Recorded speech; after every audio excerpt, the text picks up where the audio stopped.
এই ছাদ থেকে খোলার মতো কোনো অপশন নাই। এটা কি ফুল, এটার নাম আমি জানি না। কত সুন্দর এই যে কাঠগোলাপ ফুটে রয়েছে দেখছি।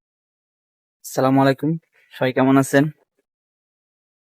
আশা করি সবাই ভালো আছেন। দেখেন এই যে এখানে দেখেন কত সুন্দর ফুল ফুটে আছে। যে এটা কি ফুল, এটার নাম আমি জানি না। আর এটা হলো কাঠগোলাপ গাছ।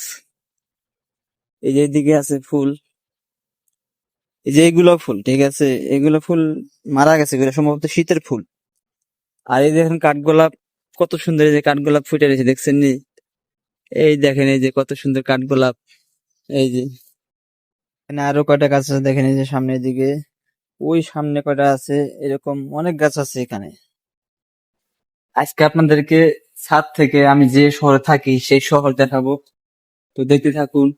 ঠিক আছে, মনে করেন যে এই দিকটা আগে দেখেন, এই যে দেখেন এই যে, ঠিক আছে, বোঝা যায় কিনা? এই তো এরকম একদম মরুভূমি। এই যে আশেপাশে যে গাড়ি যেতেছে, একদম মরুভূমি। ইরাকের পাশে মনে করেন যে এই যে এইদিকে হলো এয়ারপোর্ট আছে, ইরাকের পাশে মনে করেন যে এখান থেকে ইরাক কয়েক কিলো, 50-60 কিলোর মতো দূরে। এইদিকে কিছু আছে দেখাইতে পারতেছি না, কারণ একটু সমস্যা আছে তো।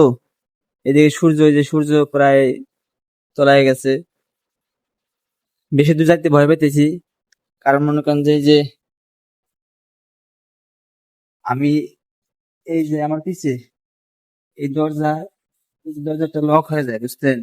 এর আগে একদিন আমি ছাদে আসছিলাম, আসার পরে দরজা দরজা রাখছি, এই ব্লকটা বাতাসে ধাক্কা দিয়ে ব্লকটা ভিতরে গেছে। পরে ভাগ্যক্রমে নিচে সিকিউরিটি ছিল, সেই কারণে মনে করেন যে আমি পরে ফোন দিয়ে সিকিউরিটি নিয়ে আইছি, ডাক দিছি, পরে ফিরে দিছি। এখন সিকিউরিটি নাই, ঠিক আছে, এখন আর কেউ নাই, আমি একা ভিডিও করতেছি। তো এটা যদি বন্ধ হয়ে যায়, এই ছাদ থেকে খোলার মতো কোনো অপশন নাই, কিন্তু ভিতর থেকে খোলার অপশন আছে। সেই জন্য দূরে যেতে ভয় পেতেছি। না, আপনাদেরকে ভালোভাবে ঘুরে দেখাতাম, সমস্যা নাই, সাথে থাকবেন। আপনারা এখন থেকে সবকিছু অনেক ব্লগ পাবেন, ঠিক আছে, সৌদি আরবের অনেক কিছু নিয়ে ব্লগ পাবেন ইনশাল্লাহ। ধন্যবাদ।